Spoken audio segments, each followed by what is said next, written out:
Para você, seria um sonho ou um pesadelo se a gente conseguisse ler tudo ao nosso redor por meio de dados? Espero que você tenha escolhido o sonho, porque cada vez mais a gente está falando sobre a relevância de conseguir analisar o mundo por meio dos dados, e as organizações estão em busca de pessoas que tenham essa competência. Agora, como é que a gente faz para desenvolver isso em organizações, sendo que às vezes isso não faz parte da cultura e a gente tem que começar do zero? Como se começa esse desenvolvimento? É o que a gente vai discutir hoje no nosso novo episódio do videocast Transições, uma iniciativa da ABRH São Paulo e da Universidade Presbiteriana Mackenzie, com patrocínio da Company Hero, que você conhece agora no nosso vídeo. Se a sua empresa contrata PJs, eu imagino como deve ser a sua virada de mês. Aquela correria atrás de prestador, de nota fiscal, conferindo dados e o controle inteiro espalhado em e-mail, planilha até WhatsApp. Caos e retrabalho. Agora, imagina resolver isso de um jeito simples. Você pede nota fiscal em lote, o PJ emite em 2 cliques, a IA já valida e, tcharam, tudo resolvido. Você ainda pode fazer a gestão centralizada dos contratos e até dar benefícios para os seus PJs. Esse é o Gestão PJ da Company Hero. Se você quiser saber mais sobre o nosso patrocinador, só clicar aqui, na verdade, só apontar a câmera para esse QR Code que está aqui na tela. E podemos começar, então. Obrigada pela participação de todos, bem-vindos. Eu vou pedir, como sempre, para a gente se apresentar, começando pelo nosso convidado especial, Fernando Solak. Bem-vindo. Obrigado pelo convite. Eu sou o Fernando, hoje eu sou diretor de Relações Humanas da TOTUS, maior empresa de tecnologia brasileira, e trabalho há mais de 17 anos com o tema de RH em grandes organizações de tecnologia aqui no Brasil. Muito obrigada por vir, bem-vindo. Vamos agora ao nosso professor. Desculpa, agora eu tenho que falar que é professor, né, na apresentação. Na apresentação pode. Professor Marcos Nepomuceno Duarte, bem-vindo. Obrigado, Larissa. Eu sou Marcos, sou um homem branco, cabelo castanho, barba grisalha. E é isso, sou pró-reitor de graduação aqui da Universidade Presbiteriana Mackenzie. Obrigada. E hoje nosso membro, que também é fixo da bancada, mas está hoje, né, hoje no lugar da Karen. João, bem-vindo. Obrigado, pessoal. Sou João Marcelo Furlan, sou um homem branco, de barba também, e estou hoje aqui de um blazer, acompanhando o meu professor Marcos aqui também, acompanhando vocês. Sou fundador da Enora AI, que é uma escola de formação de pessoas com IA, da Rocket Mentoring School, escola de formação de mentores, e hoje eu tenho uma plataforma que utiliza IA para a criação de ecossistemas, chamada Rubo AI, e sou também pós-graduado em IA, inteligência de dados pela MIT. Estou aqui para contribuir para a mesa também, esse super bate-papo sobre tomada de decisão. Que legal, ó, quantos olhares complementares, né? E eu sou a Larissa Santana, vocês já me conhecem dos outros episódios. Sou uma mulher branca, cabelos castanhos escuros, usando uma blusa verde de manga comprida. E estou preparada para fazer a nossa primeira pergunta. Solak, por que falar sobre dados? Porque o que os dados nos entregam que a gente não consegue enxergar no dia a dia, sentir no dia a dia com intuição, conhecer, descobrir só pelos nossos outros sentidos, né? Nossas outras formas de conhecer o mundo. Olha, eu acredito que hoje, com as intensas mudanças que a gente está vivendo em todas as esferas de nossa vida, né, na sociedade, nas empresas, no mercado de trabalho, a única coisa que a gente sabe é que alguma coisa a todo momento vai mudar. E se adaptar a um cenário como esse, acho que exige uma leitura cada vez mais sistêmica das situações que acontecem. Então, hoje, a intuição, eu acredito que não é mais o suficiente. Acho que ela é sempre importante, né, para você entender para que caminho, eventualmente, você pode seguir. Mas, efetivamente, ela hoje não é a melhor estratégia para você poder atingir o sucesso dentro do objetivo que você tem. Então, a adoção de uma estratégia baseada em leitura de dados para que a sua tomada de decisão seja mais assertiva possível, realmente é um olhar para o futuro da tua área, da tua empresa e da tua própria vida, né? E quando a gente fala dentro do mundo de pessoas, né, de áreas de recursos humanos, né, lá na TOTUS a gente chama de relações humanas, né, que as relações sempre estão em primeiro lugar, a gente traz muito os dados em todo o processo de tomada de decisão e norteando toda a jornada de um colaborador, né? Então, desde o momento que uma pessoa tem um interesse, né, em trabalhar com a gente, se candidata em alguma vaga, passando por toda a sua experiência ao longo da empresa, eventualmente até a sua saída, a gente procura, né, olhar os dados que conectam essa jornada dessa pessoa na empresa para entender, né, onde eventualmente tem ali os principais atritos, os principais problemas e que a gente pode resolver para atingir o objetivo de que as expectativas estejam mais alinhadas possível. Então, por isso que eu acho que é cada vez mais essencial para o sucesso de uma estratégia de pessoas, de recursos humanos, que os dados eles estejam no centro desse processo de tomada de decisão. Você acha que mesmo quando a gente fala de relações humanas, relações de liderança, relações entre pessoas, que é o centro de qualquer empresa e que, em geral, é a última a olhar para dados, porque a gente está olhando sempre para o calor entre as pessoas, né, o relacionamento. E quando a gente olha para as áreas de RH no Brasil, acho que não só por esse fator, mas também pelo fator do atraso na transformação digital do RH, é a área que menos usa dados, né, para ler o que está acontecendo e para tomar decisões. Na TOTVS você sente isso?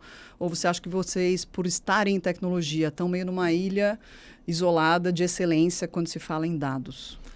Eu acho que a adoção de dados em RH é uma jornada que ela deve iniciar, mas ela tem um longo caminho em qualquer empresa que queira iniciar. Mas acho que quem não iniciou hoje está atrás. E, infelizmente, é uma realidade que você citou, né? Eu vejo ainda muitas empresas, muitas organizações, talvez muitos profissionais de RH que ainda não têm essa proficiência de esse olhar mais apurado para a gestão de dados.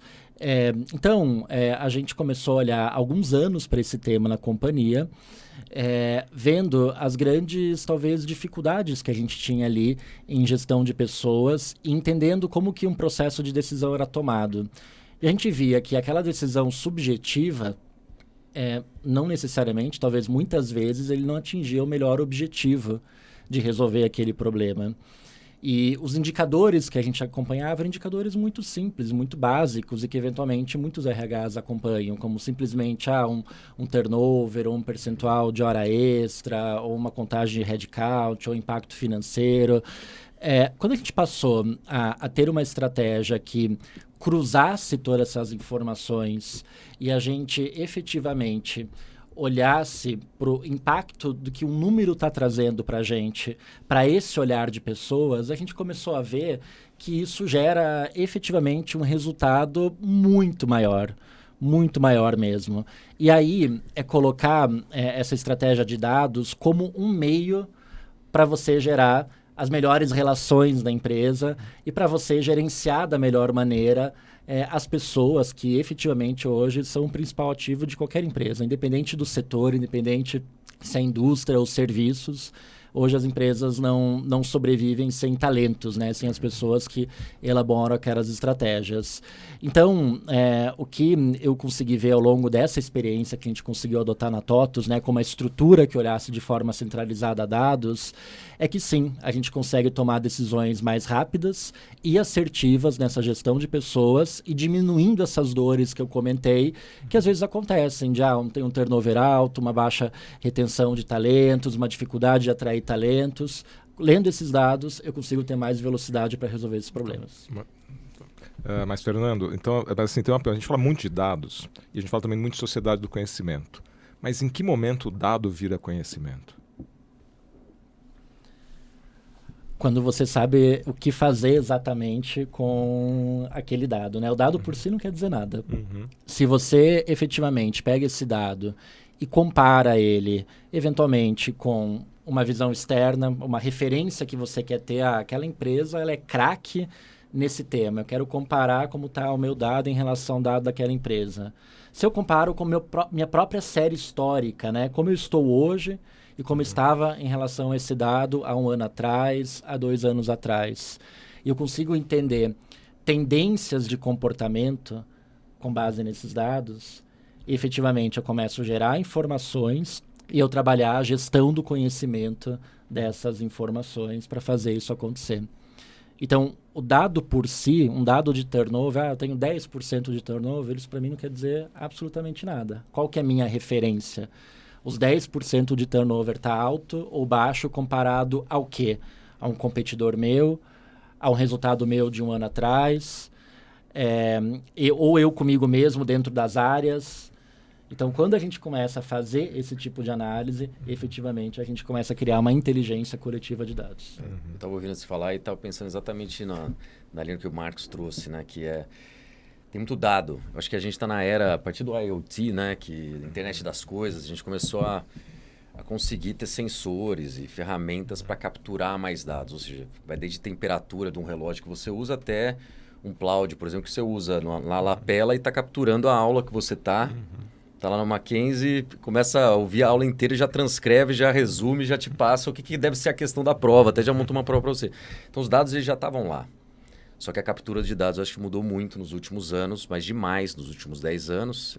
E aí o que eu vejo até, e acho que corroborando o que você falou, Fernando, a própria TOTS apoia esse processo, uma Feeds by TOTS, por exemplo, que é uma plataforma que ajuda você a ter uma pesquisa ao vivo, de pulso, para saber como os colaboradores estão. E tem inúmeras, já fui em tantas empresas que aplicam feeds assim, que mudou, porque ela é acessível, né? Então, eu acho que antes era difícil de ter People Analytics, né? Que eu acho que é uma das suas áreas de expertise até, e conseguir usar esses dados. Uma das coisas que você estava falando é como que você consegue usar os dados, o professor te provocou, eu falei, e conhecimento? Como você faz uma análise preditiva, que todo mundo fala muito, mas se está acontecendo esse tipo de comportamento, então talvez esse colaborador está com algum baixo engajamento e por predição, faz alguma ação com ele agora que talvez você perca e seja um talento, porque tem muita gente querendo gente boa, né? Gente ruim ninguém quer, mas quem é gente boa, ele pode estar olhando o mercado já. E quando você for atrás dele, já foi, porque ele já recebeu uma proposta e você não tem mais o que fazer, porque ele já foi, já está em outro ambiente, já fez o processo seletivo, já está lá. Então, como que isso está transformando as empresas? Eu queria até saber um pouco como que a TOTS está levando isso para fora também, né? Como tecnologia, esse conhecimento, como que você vê que consegue apoiar até as pequenas e médias empresas, que eu acho que vocês revolucionaram o Brasil com essa questão, mas para fazerem essa utilização de dados sobre pessoas a partir dessa aquisição também da Feeds by TOTS, né? A tecnologia, sem dúvida nenhuma, acelera esse processo de você conseguir ter dados de qualidade à sua disposição. Imagine um cenário no mercado de trabalho há muitos anos atrás, quando eventualmente nem as nossas ferramentas de computadores ou planilhas eram tão popularizadas. A coleta de dados era uma coleta totalmente manual e analógica, né? Imagine quanto tempo demorava para se chegar no dado bruto em si para gerar o conhecimento que a gente está falando aqui. Hoje a velocidade disso é infinitamente menor, porque com a adoção de softwares, diversas tecnologias, a própria inteligência artificial faz com que essa coleta e essa normalização de dados, né, você ter os dados bem organizados ali, seja uma atividade mais transacional para que você efetivamente invista tempo na análise daquelas informações que vão fazer a diferença no seu processo de tomada de decisão. Então, isso vai, acho que daqui para frente, exponencializar cada vez mais. Então, por isso que acho que uma habilidade muito importante que hoje todo profissional tem que ter, e profissional de recursos humanos também, é essa habilidade de lidar com essas informações, com esses dados, essa capacidade analítica, né? De pegar ali um dado e poder gerar uma análise em cima daquilo. E aí você citou, por exemplo, o Feeds, que hoje é um sistema nosso que apoia nessa gestão do dia a dia de recursos humanos, principalmente para pequenas, médias empresas em todo o Brasil. E o que é legal de uma ferramenta como essa é que tem um processo de escuta muito forte para colaboradores. Então, você consegue cadastrar pesquisas, né? Pesquisas de clima, pesquisas de engajamento, qualquer tipo de pesquisa que você queira, para capturar os dados das pessoas, o que elas estão falando ali no dia a dia. E pode ser uma pesquisa pulso, uma pesquisa que você pode aplicar ali a todo momento para você entendendo como está aquele comportamento daquelas pessoas ao longo do tempo. E a ferramenta já gera muitos relatórios e cruzamentos para efetivamente você entender como está aquele comportamento. Então, efetivamente, trabalhar numa empresa como a TOTS, que a gente pode gerar esse impacto positivo no mercado como um todo, levando uma ferramenta como essa, é muito importante, porque a gente testa isso dentro da empresa primeiro. Né? Então, hoje, a gente tem mais de 12 mil colaboradores, né, na nossa empresa, no Brasil e no mundo.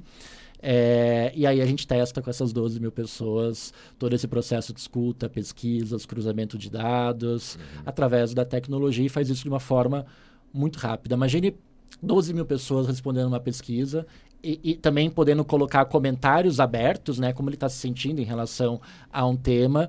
A gente já gerou pesquisas com mais de 100 mil comentários. Nossa, eu quero essa amostra. Eu sou pesquisadora também, já estou pensando, nossa, dá para fazer um monte de pesquisa ali. É muito legal, é muito legal. Mas Muito imagine bom. sem a tecnologia você ler 100 mil comentários. É impossível, né? Impossível. Então, hoje, né, você tem a inteligência artificial que te ajude a gerar alguns insights daquilo e você se aprofundar, faz muita diferença. Solak, agora você é o arquiteto de pessoas ali dentro da TOTVS. De todas essas pessoas. Como é que você desenvolve, incentiva essa competência, essa alfabetização em dados, sendo que a gente ainda tem alguns comportamentos dentro das empresas do tipo, mas espera aí, eu sempre fiz isso aqui e agora chega alguém com um dado me dizendo que eu tenho que fazer de outro jeito. Eu, pessoalmente, já estive numa reunião que foi super difícil, a pessoa dizia, eu tenho 30 anos de experiência, não venha com um dado do Google para me dizer o que é para fazer. E foi super difícil, a gente não conseguiu. Porque a pessoa ficou se agarrando ao que ela conhecia, que era de um passado. E hoje a gente sabe que todos os dias o contexto muda. Então, a nossa experiência nem sempre vai nos ajudar a ir para frente. Como é que você desenvolve isso nas pessoas? Esse realmente é um desafio constante. Porque é tirar, eventualmente, as pessoas daquele quentinho que ela está acostumada, daquele status quo de sempre foi assim, sempre deu certo. Mas, eventualmente, a pessoa não está tendo aquela visão que talvez não está dando mais tão certo. Ou daqui a algum tempo já não vai mais dar certo dentro daquele cenário que ela vive, daquela forma de fazer as coisas. Então, eu acho que criar uma cultura que olhe para inovação acima de tudo, que traz dados, tecnologia, inteligência artificial, mas que olhe para uma sustentabilidade de longo prazo de uma empresa, da organização e de todas as áreas que fazem parte daquela organização, é o que hoje é um diferencial de qualquer empresa que olha para esse futuro. Então, é falar realmente de inovação e como que a gente consegue, de forma prática, trazer para os nossos colaboradores e deixar claro o que é uma inovação no contexto daquela empresa. E se a gente for falar aqui de inovação, né, cada um de nós vai ter uma resposta, porque a inovação pode ser muito ampla. Mas dependendo do contexto onde você está, você pode definir o que para você vai ser uma inovação. Se vai gerar, por exemplo, fazer um processo de uma forma diferente, através de dados e gerando insights que não foram gerados anteriormente. Você não vai transformar aquilo em algo que ninguém nunca pensou, mas você vai ser talvez mais produtivo e eficiente naquela tarefa, sim, eventualmente sendo uma inovação importante para aquilo que está acontecendo. Então, hoje, por exemplo, a gente criou nos nossos programas de desenvolvimento dentro da empresa uma trilha de dados e IA, que é uma trilha disponível para 100% dos nossos colaboradores e que possuem várias fases de treinamento, desde um treinamento mais básico de como que você pode gerar dados, como que você faz a leitura daqueles dados e como que você entende o uso e o impacto de uma inteligência artificial no dia a dia do seu trabalho. Então, esse é o letramento mínimo que hoje a gente quer que 100% das nossas pessoas tenham na empresa. E à medida que as pessoas vão avançando, né, fazem esse treinamento e vai liberando outros treinamentos, as pessoas vão se aprofundando nesses temas e a gente vai desenvolvendo nelas essas habilidades que envolvem, né, inovação, visão sistêmica e realmente esse olhar para a criatividade e para o novo. E aí, dependendo também da função da pessoa, ela passa a ter conteúdos mais técnicos e mais profundos para efetivamente ela desenvolver ali uma IA ou uma nova tecnologia ou algo que vai fazer a diferença naquele trabalho mais técnico que aquela pessoa tem.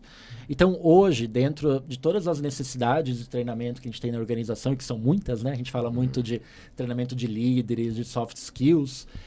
Esse treinamento técnico de dados e IA é uma prioridade, justamente para poder tentar ajudar a resolver essa questão que você trouxe, que sim, pode ter às vezes muita resistência ali nas pessoas, mas a gente tenta trazer esse olhar diferente através dessa capacitação. Você tocou num ponto bem importante, mas pode ir primeiro. Não, é que os dois usaram a mesma palavra num contexto próximo que eu acho que é muito relevante, que é a palavra contexto. Você usou, Sim. Fernando usou. E eu fico pensando assim, o quanto, quando a gente fala, é porque você falou, quando o dado vai virar conhecimento, de certa forma você colocou, quando tem contexto. Quando eu comparo com um, comparo com outro. E aí você também usou a palavra cultura.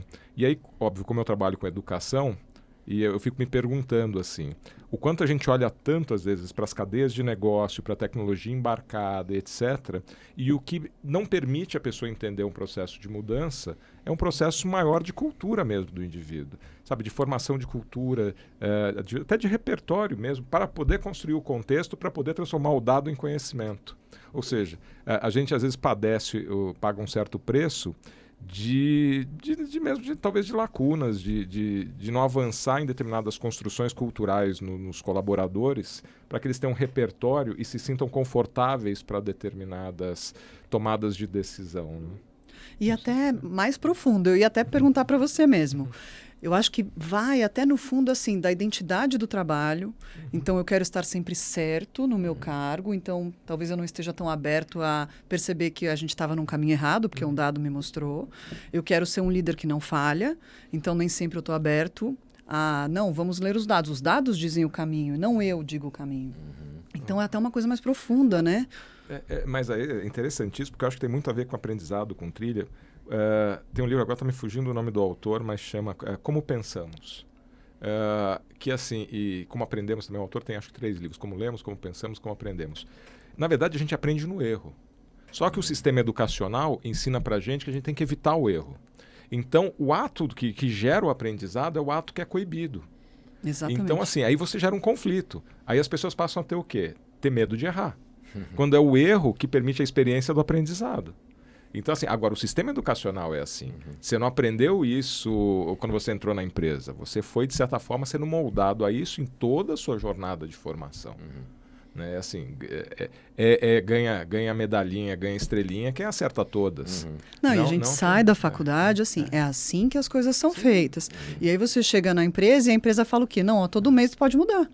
Porque você tem que olhar o que está acontecendo. Você trabalha com liderança, acho que você acompanha isso também, né? Eu estava pensando até, professor, comentando, o Márcio comentando, eu dou aula de inovação nas empresas, né? Acho que boa parte da minha formação é design thinking, essas estratégias de inovação, entrega de novos produtos, mercados. E aí, no final, quando eu vou dar aula sobre isso, eu acho que metade do dia eu fico trabalhando mudança de mentalidade das pessoas para que elas entendam que a inovação vai vir dessa tentativa, muitos erros, mas muitos acertos. Uma das coisas que eu começo, está no meu livro também, o livro chama Flaps, Liderança Adaptágil, que fala sobre ágil, e ágil é você mudar de direção, né? Você aprender com o erro rodando o máximo de vezes, iterações, né, que chama até. E eu conto a história, no primeiro capítulo do livro, do Santos Dumont. E eu conto a história dele antes do 14 bis. E eu falo que o 14 bis é a 14ª versão do dirigível. Com cada um deles ele voou umas 20 vezes. E eu mostro ele assim, acima do Trocadeiro, em Paris, correndo risco de morte, lá 6 metros do chão. Mostrando assim que ele, com muita coragem, que é justamente o que precisa para poder se arriscar e eventualmente errar.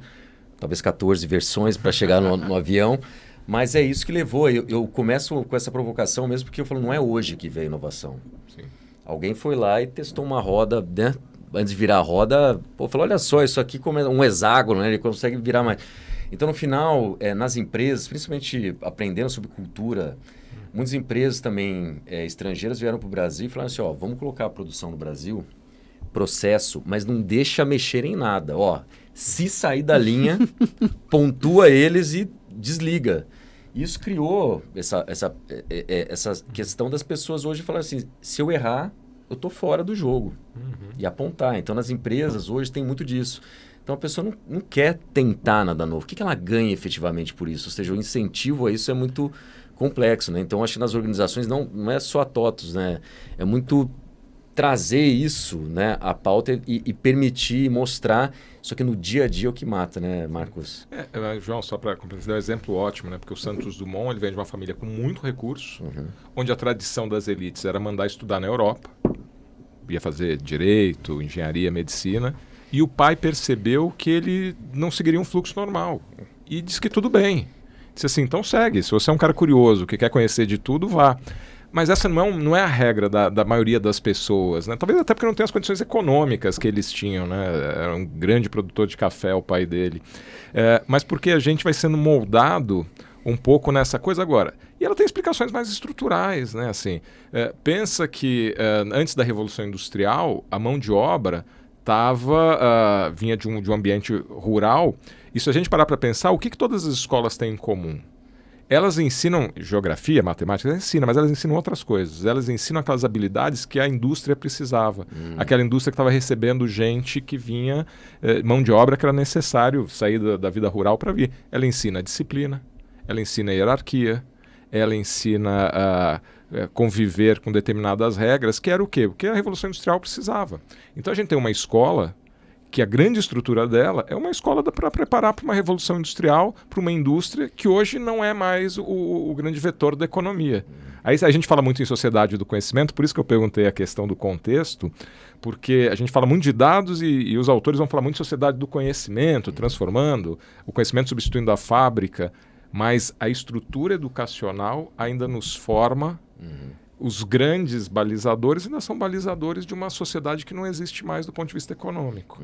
E que as habilidades hoje exigidas são diferentes, né? Eu falo muito que nessa era que nós estamos, que justamente falou de sociedade do conhecimento, tem 3 grandes habilidades aí, que é comunicação. Então, que bom que a gente está aqui no prédio da comunicação do Mackenzie, né, também. Colaboração, criatividade, que está sendo questionada, tá? Se a IA não é mais criativa que o ser humano mesmo. Mas, por fim, uma coisa que para mim essa é chave, que é pensamento crítico. Sim. Ou seja, como que você forma pessoas para terem pensamento crítico, quando você fala de contexto, saber como colocar o contexto, né, e estruturar isso, para garantir que justamente a resposta que vier seja mais acertada e que, se não for, também saber julgar isso também e saber usar para fins, inclusive, benéficos da sociedade também. Só que, e para desenvolver isso? Se não vem da base. Então, eu estava pensando uma coisa que você falou, Larissa, sobre as decisões, os dados, como eles são importantes, né?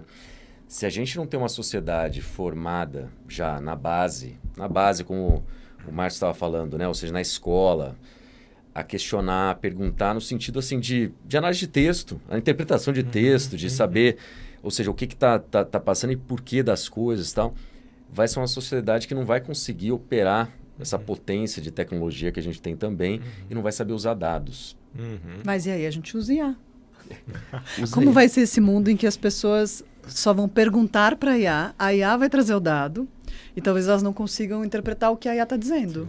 Então, acho que essa questão do pensamento crítico, ela potencializa com o advento da IA, porque se você só recebe informação e considera aquilo como verdadeiro, você não está sendo automático naquela tarefa, você não está agregando valor nenhum ao valor que um humano pode trazer através da IA, né? Porque o que a gente está trazendo muito na TOTS é esse conceito do IH mais IA, que é a inteligência humana mais a inteligência artificial.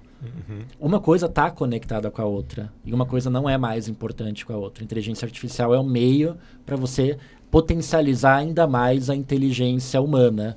Mas hoje o que a gente vê é muita gente indo nesse fluxo automático. A IA me deu aqui a resposta está aqui. Não, mas calma aí, cadê o pensamento crítico em cima disso? Porque ainda tem muita alucinação, e mesmo que não tenha, você tem que pensar em outros caminhos além daquela resposta que essa IA está te dando. Então, eu vejo como uma preocupação esse ponto que você colocou, João, porque acho que tende a potencializar cada vez mais essa necessidade de as pessoas terem esse pensamento crítico mais acurado, né? E como que as pessoas que estão sendo formadas, né, estão vindo nas novas gerações, estão tendo contato com esse tipo de aprendizado, né? Que exige esforço, né? Não é tudo já chega pronto, precisa trabalhar e esse é o ponto. Cada vez, as pesquisas que eu tenho visto Cada vez mais pessoas aderem a IA. Legal, isso aí tá claro. E usam muitas vezes escondido ainda no trabalho, né? Porque a empresa fala que não pode, mas a maioria das pessoas usa e fala, mas eu não posso falar que foi IA. O que também tem que incentivar a usar a tecnologia, como você estava falando, e como você faz com o seu time. Mas o ponto é esse, se a pessoa não desenvolver esse músculo de questionar, criticar, eu vi esses dias um caso de um advogado levou 6 peças para um juiz, todas com referências erradas, ou seja, jurisprudência errada. Ele não checou. Ou seja, imagina o que é isso, porque não coloca nenhum pensamento para checar a fonte, simplesmente leva para um juiz. Ou seja, como advogado é invalidado na hora, mas é esse que está acontecendo em todas as profissões. Simplesmente vai lá e aceita e vai. Até porque o conhecimento, ele é sempre em contexto. A gente estava aqui conversando, essa ideia de que quando eu olho para a resposta, eu tento saber se ela é verdadeira ou não. Né? Eu lembro, tem um livro chama As Aventuras de Nazar Al-Huddin. É um personagem fictício, mas ele está dentro de uma corrente filosófica. Então são histórias curtas e engraçadas, mas que são histórias filosóficas. E aí um belo dia o sultão começa a ficar irritado porque ele percebe que as pessoas mentem para ele, porque ele tem poder. E ele cria uma regra no palácio. Quem mentir vai ser decapitado. Simples assim. E aí ele manda fechar o palácio, as pessoas vão entrando aos poucos e se respondeu, mentiu, vai ser decapitado. E o grão-vizir dele, o principal assessor, entra e diz assim, por favor, eu estou aqui para ser decapitado, o senhor pode me decapitar? Não, você está mentindo. Então, eu devo ser decapitado. Ou seja, depende do contexto, é verdade ou não é verdade. Mas se você não consegue ter essa sutileza do contraponto, de colocar aquela afirmação numa determinada perspectiva, da premissa que está regendo aquilo. A premissa é que ninguém quer ser decapitado. Mas se alguém diz assim, então, eu vim aqui porque eu quero ser, então isso é mentira, mas o senhor não queria pegar os mentirosos? Então, eu sou o primeiro a ser... mas você no fundo é assim, mas você é meu braço direito. Então, percebe, são coisas que são de contexto e que a gente acaba, querendo ou não, nessa ideia da busca de uma verdade, de uma certeza, não desenvolvendo e nem tendo tempo para isso, para pensar em algumas sutilezas. Até porque o dia a dia da vida corporativa, a questão do tempo, as pessoas não têm esse tempo muitas vezes contemplativo para uma reflexão mais crítica. Tem que tomar a decisão na hora, tem que arcar com o risco da decisão, não pode passar muitas vezes a ideia de que está vacilando para tomar a decisão, né? Por uma questão muito cultural mesmo, organizacional. Então, assim, a gente aqui se pega muito, né? A gente tem um mestrado aqui que chama Comunicação Intercultural nas Organizações. Porque a gente entende que a questão da cultura, nesse sentido mesmo de identificação de padrões, de comportamentos, de como eles interferem na comunicação, eles são chaves. Assim, se as pessoas não conseguirem entender essas sutilezas, e a cultura, de certa forma, é uma questão sistêmica. Se você não conseguir entender, você vai olhar para um determinado fenômeno e você sequer vai se dar conta do que está acontecendo, porque você está lendo com a sua chave cultural, o que é um fenômeno. Então, imagina, para uma empresa como a TOTVS, que opera um território enorme em outros países, como é que você vai equalizando? Porque a IA não... Você ainda vai ter que ter uma camada cultural para ler o resultado da IA, né? Tentando contextualizar se aquilo é verdade, não é verdade, ou quanto aquilo é verdade, né? É isso, e a gente fala hoje cada vez mais também da vulnerabilidade dos líderes, né?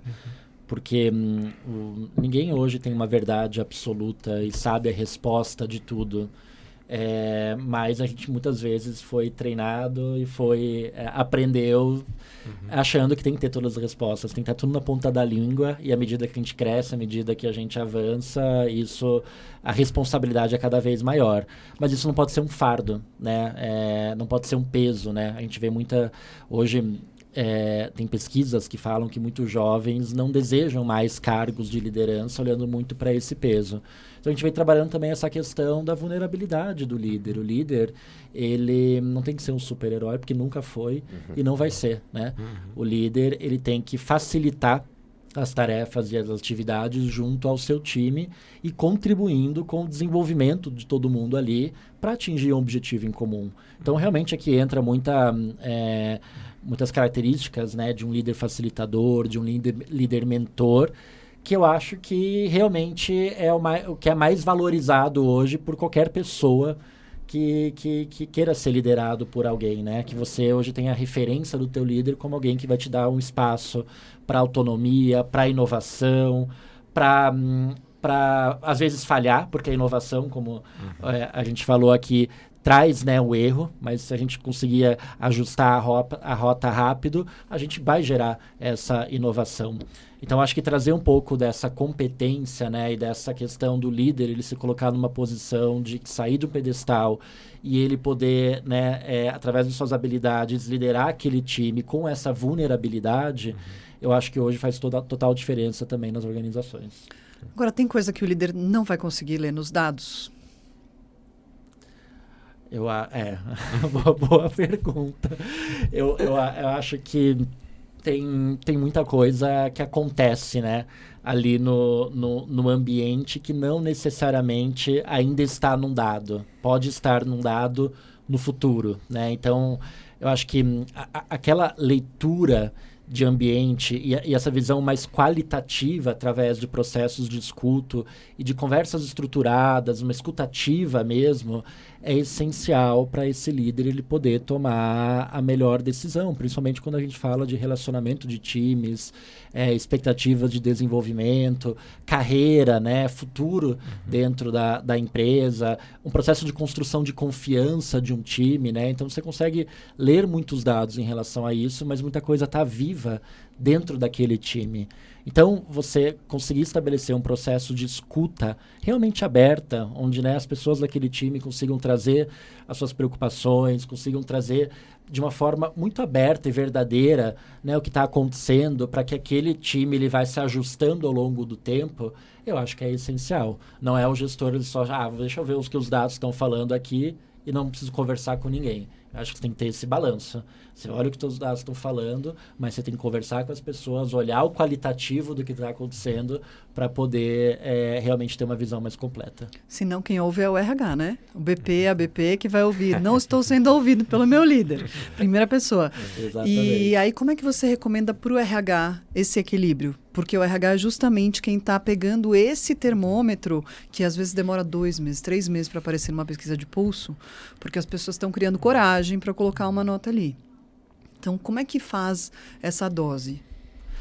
Eu acho que aqui eu volto a trazer um pouco de um RH que ele consiga ter essa leitura completa do cenário também através dos dados, né? O RH, ele sempre fez muito bem, né, através principalmente do time de HRBPs, né, consultores de RH, esse processo de escuta, né, seja dos líderes, seja das pessoas, mas muitas vezes realmente ficava numa visão muito qualitativa e subjetiva.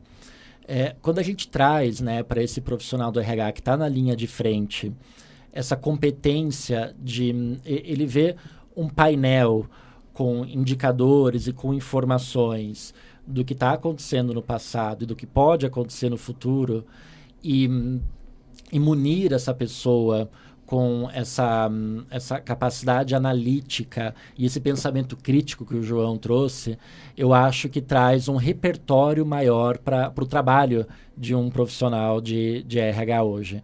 Então, você sai de uma posição de simplesmente escutar ou entender o cenário que está acontecendo, mas você agrega informações de todos os lados para você poder trazer a melhor solução para aquela situação que está acontecendo.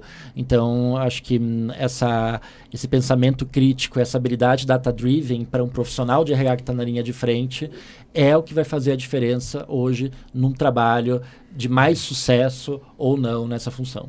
A gente falou de novo de contexto, né? O que você está falando a gente continua ouvindo, mas agora a gente coloca em contexto. Então, a gente sabe o peso do que a gente está ouvindo, pode ser positivo ou negativo, dentro de um grupo, dentro da organização, em relação àquele líder, em relação àquela pessoa, e aí isso ajuda, né? Isso. Pode falar. Não, é que a gente pensa, né, leitura, e na palavra leitura tem uma série de implicações de autoridade, na verdade, né? Se eu parar para pensar, a gente fala ler, a gente já pensa em texto verbal escrito. E aí isso já vai trazendo uma ideia de formação, de erudição, e talvez nós estejamos falando de outras habilidades de leitura, que é a leitura de mundo, que é a leitura de vida, de outros signos que estão postos, né? De poder perceber outras coisas. Então, essa leitura de mundo, ela é sempre uma leitura, quando eu não penso no código verbal, que é uma coisa tão mental, ela acontece pelo quê? Pelos nossos perceptos. Pelo meu tato, pelo meu fato, pela minha visão, ou seja, por quem eu sou. E aí eu entro numa questão que é o autoconhecimento e a identidade.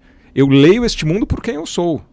E aí, assim, se eu não tenho essa consciência, esse autoconhecimento, será que eu consigo realmente ler o mundo sabendo que eu sou eu, o outro é o outro, ou seja, né, com alteridade, né, que isso é fundamental, ou seja, que essa leitura de mundo é uma leitura para alteridade, é uma leitura para entender que o outro tem um outro repertório, que eu só sei quem eu sou porque eu estranho o outro, né, porque se eu achar que o outro é absolutamente igual, eu nem percebo o outro, né.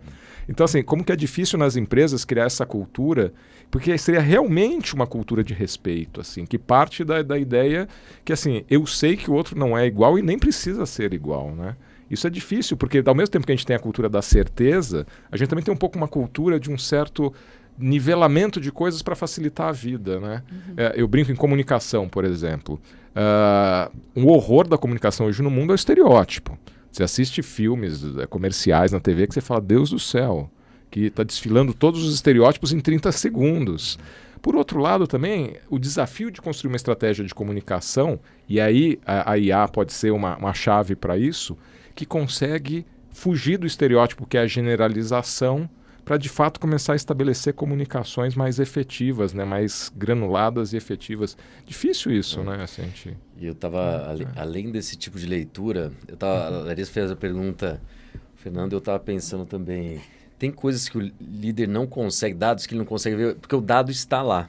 Se a gente conseguisse gravar, né, o que acontece, conversa de corredor, cafezinho, pré-GPD, conversa de banheiro, etc. Exato. Imagina, e graças a Deus a gente tem essa liberdade ainda de não ter ninguém observando ou gravando isso daí. Mas são informações para o líder importantes, não são ditas, né? Eu estava pensando que o dado já está lá, ele não é capturado. E isso me levou para uma plataforma que eu uso, chama Read AI.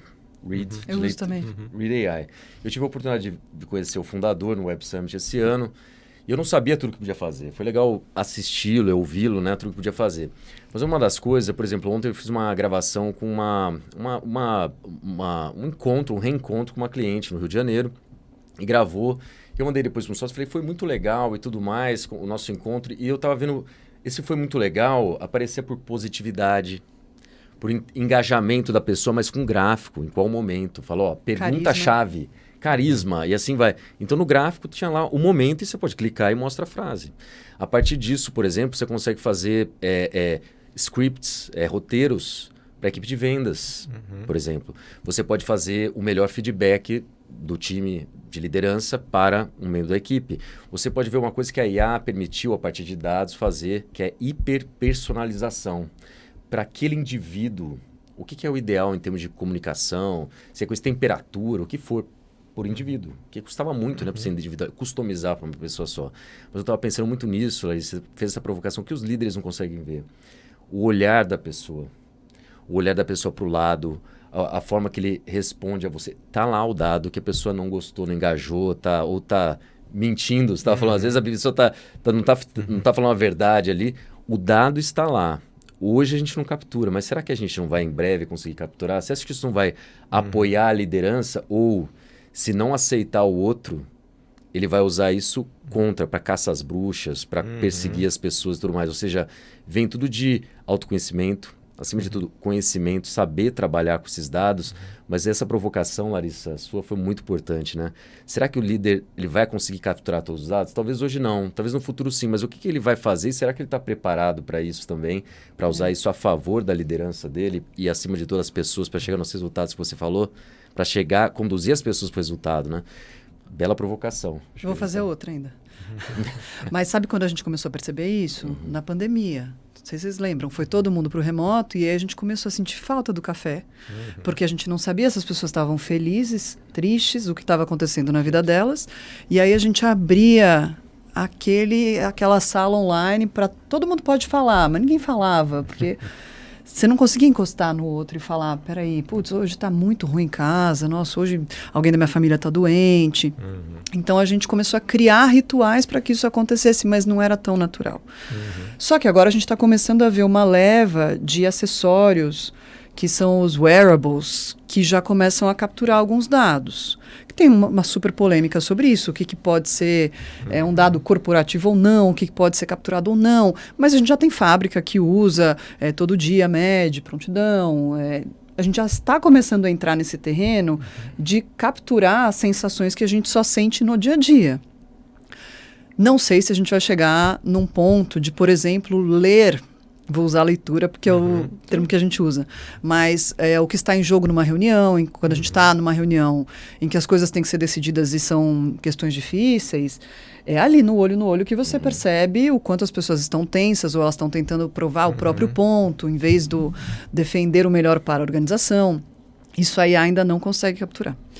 Então, a minha próxima provocação para cada um de vocês é o seguinte: que dado você gostaria de capturar e ter para medir o melhor para as pessoas, o melhor para a organização, que hoje é impossível? Pode tomar um tempinho pensando, e vocês vão pensando também que eu vou perguntar para vocês. Eu acho que um desejo, se a gente for pensar no futuro, o que a gente gostaria de saber o que a pessoa realmente está pensando, né? Uma coisa é o que ela verbaliza e outra coisa é o que está passando na cabeça dela e que não é verbalizado, que é um pouco do que o João comentou. Seria possível capturar algo assim? Seria bom? Seria bom capturar? Seria correto fazer isso? Mas eu acho que essa necessidade, talvez um desejo como esse, fala de novo de como que uma tecnologia pode facilitar coisas, encurtar caminhos, mas para no fim do dia a gente chegar numa informação que a gente pode conseguir através de uma relação genuína com a outra parte, de uma relação de confiança com a outra parte, né? Quando o João, né, tava comentando aí do exemplo, né, que você trouxe, eu fiquei pensando muito, né, beleza, a gente talvez hoje não consegue capturar muitas coisas e que no futuro a gente vai conseguir. Mas a gente vai querer também.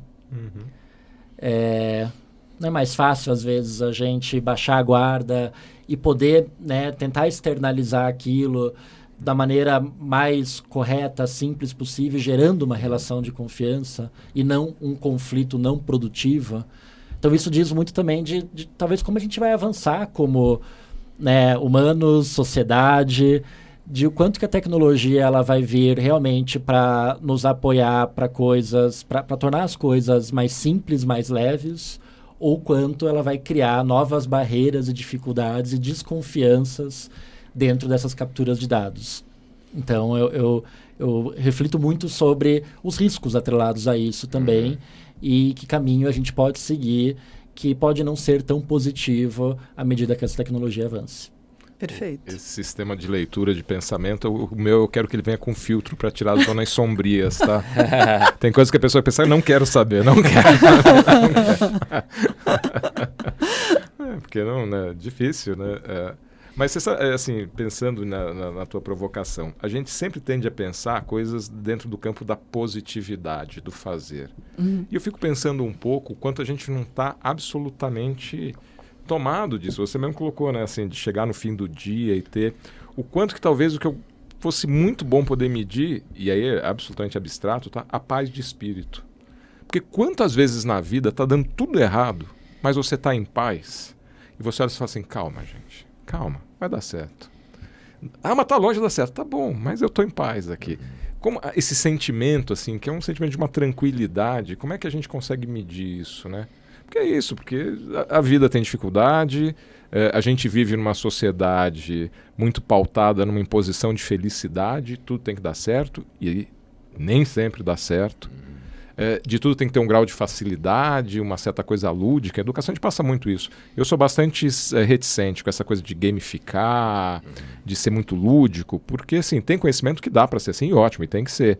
Mas tem coisa que tem que ter um grau ali de um empenho e de uma caminhada que não é das mais confortáveis para ter o aprendizado. Não que eu defenda em hipótese nenhuma que você tem que sofrer para aprender, pelo contrário. Eu sou da teoria que sofrimento só traz coisa ruim. Sabe assim, miséria gera miséria, sofrimento gera sofrimento. Mas você tem coisas que você tem um desgaste natural. Então, como que a gente fica muito imposto por essas positividades e você não tem, às vezes, o tempo eu vou brincar, que a gente estava conversando aqui, eu falava assim, gente, a foto, a gente estava aqui comentando no início, na volta de algumas coisas analógicas, como imprimir a fotografia. Claro, depois você tem milhares de arquivos de foto da sua vida no seu celular e você não olha para nenhum deles porque você não tem tempo. Eu pensando aqui, será que a próxima infestação que a gente vai conseguir resolver são as dos dashboards? Porque para tudo, alguém tem uma crise, vai ter um dashboard para resolver. Só que chega uma hora que você vai sendo lembrado assim, aí você fala, pô, esse eu não olho há não sei quanto tempo, esse eu não olho, continuamos tomando decisões, fazendo de conta que olha. Então, assim, mas eu acho que é um pouco isso, assim, esse reverso, assim, o quanto seria bom poder medir a paz de espírito, falar assim, tá tudo bem, vamos lá. Gostei. Boa. E você, João, deu tempo de pensar? Deu mais, né? Eu tive a sorte de ser o terceiro aqui. Você teve uma lambuja boa aí, hein? Eu tava pensando até no que o Márcio falou, né? É o anti-ansiedade, né? Que a gente tá numa sociedade altamente ansiosa, né? E eu até brinco, né? Que metade das pessoas tá ansiosa, a outra metade tá medicada, né? Ou seja, tá todo mundo no mesmo grau aí. Mas eu lembrei de um professor meu na faculdade, Eduardo Janetti, filósofo e economista. Ele tem um livro que chama Felicidade. E ele estuda justamente 6 personagens e ele fala sobre... Cada um, felicidade é uma coisa, né? Ele fala até que leu tanto que não sabia mais em que acreditar e estava em depressão. Porque de tanto que ele leu, já gostava de ler, mas aí de tanta leitura se perdeu ali. E aí não era mais feliz também. Eu estava pensando nesse qual é o dado que eu acho que seria interessante capturar. No mundo do design thinking, a gente fala muito sobre a persona, sobre quem você vai atender com uma solução. Primeiro, ela surgiu pelo David Kelly na faculdade de engenharia de Stanford, né, o design thinking, porque os engenheiros muitas vezes criavam produtos ou soluções maravilhosas que não atendiam a ninguém. Então, falando, o princípio tem que ser atuar para algo que seja útil para as pessoas. E aí começou então o mapa da empatia, entender sobre a pessoa. E no mapa da empatia tem um conceito do Clayton Christensen de Harvard, que é jobs to be done, ou seja, o que a pessoa está tentando fazer no dia a dia dela. E ao tentar fazer algo, ele gera dores, que são obstáculos, dificuldades ou oportunidades também para aquela pessoa. Bom, essa questão do jobs to be done, que é a meta que a pessoa está querendo fazer, então ele pode ser funcional, emocional e social. Então muitas vezes eu falo com a equipe de vendas, eu falo assim, olha, a pessoa não quer o seu produto. Ela nem gosta de você nem do seu produto ali. Mas isso aí vai ajudar ele a resolver alguma coisa que realmente para ele é importante, ou superar uma dor que está ali. E no caso eu falo, o que ele está querendo fazer? E muitas vezes eu falo, emocionalmente, a pessoa está querendo ser feliz, está querendo socialmente ser aceita. Não tem nada a ver com você, com o seu produto. Ele quer ser promovido, ele quer ser reconhecido, status. E no final, esse é o dado que eu gostaria, não só para mim, mas que as pessoas conseguissem capturar o que está por trás do que a pessoa realmente quer. O que ela acha que faz ela feliz. Muitas vezes ela não sabe. Ela compra uma roupa achando que vai fazer ela feliz e se fosse assim, a pessoa tem uma... Eu morei num país chamado Filipinas, tinha a presidente Imelda Marcos lá, ela tinha 5 mil pares de sapato, não sei se ela era mais feliz, ela foi até sofreu impeachment lá, inclusive. Mas o ponto é esse, não é material. Então, o que está por trás ali? Esse eu acho que é o dado que eu gostaria que cada pessoa conseguisse capturar, o que é importante para o seu interlocutor, o que ela está buscando ali, que muitas vezes nem ela sabe. Mas esse é um dado que, para mim, teria um sabor especial ali. Se eu soubesse, com certeza teria melhoria nas relações humanas mesmo, assim. Com certeza, acho que vocês estão criando um futuro aí com muito mais informação para todo mundo ser mais feliz. Desculpa a positividade. Mas olha, o meu dado, eu acho que eu fui um pouco mais corporativo, eu pensei mais nas empresas. Mas o que eu gostaria que todo mundo tivesse acesso para si mesmo é que a gente conseguisse todos os dias monitorar o nosso grau de conexão com o que a gente faz. Porque às vezes demora muito tempo para a gente entender que a gente está numa função que a gente não gosta, que não tem nada a ver com o que a gente quer entregar. E aí demora para a gente entender, demora para o líder entender, demora para a organização entender. E às vezes, quando a gente se toca, a gente já está no ponto de, assim, sem volta. E aí não dá para salvar, né? A gente troca de empresa ou fica meio perdido. Demora mesmo. Então, se desse para ser que nem videogame, assim, na barrinha, todo dia, assim, não, hoje você não tá ligando. Aí você fala, putz, realmente, hoje o que eu tô fazendo não tem nada a ver com o que eu quero entregar. Eu ficaria feliz de ter isso. Acho que as pessoas talvez ficariam. E isso exige um nível alto de autoconhecimento, né? Exige. Altíssimo. Que hoje a gente está muito no piloto automático para muitas coisas. Né? Tem que entregar tarefa, tem meta, tem que correr atrás. Então, como a gente sai também desse piloto automático para poder gerar esse autoconhecimento e todo dia a gente fazendo o nosso checkpoint, né? O dia realmente valeu a pena, o que eu acordei, queria fazer, estou finalizando com sucesso, né? Se a gente tem mais dias positivos do que negativos, né? A balança começa a ficar boa. Olha que legal. A IA ainda não pega isso, mas você já está criando um jeito da gente fazer isso sozinhos, né? Vou programar uma IA sobre isso. Boa, meninos, estamos chegando ao fim, infelizmente. A gente sempre conversa e de repente, plá, acaba. Não tem muito tempo. Mas então, muito obrigada pela presença de todos. Obrigada, Solac, por ter vindo. Muito legal ter você aqui. Tenho certeza que ajudou muita gente, tanto de RH quanto fora de RH, porque a gente expandiu para a carreira, né? Então, muito obrigada. E obrigada também a vocês, todos que assistiram.